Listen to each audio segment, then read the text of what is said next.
vonina ny vahoaka ny Mahajanga hiatrika ny fifidianana filoham-pirenena ny Repoblika Fahaefatra.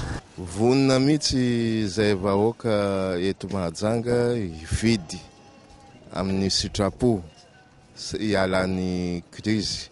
Vonina moa gasy efa leona gasy amin'ny krizy be mandalo amintsika ety efa taona mahery zay. Raha misy ny solution hialana amin'ity krizy ity angamba ny hitako fifidianana foana. Fanomana azy aloha ny hitako manao aintsio zavatra ny senita sy ny namany. Fanomana ny fifidianana solala ndraika aloha vonina zay ndo hitako. Vonina amin'ny fifidianana satria krizy magnadary. Vary lafo tsy mety mijotso vidin'ny vary.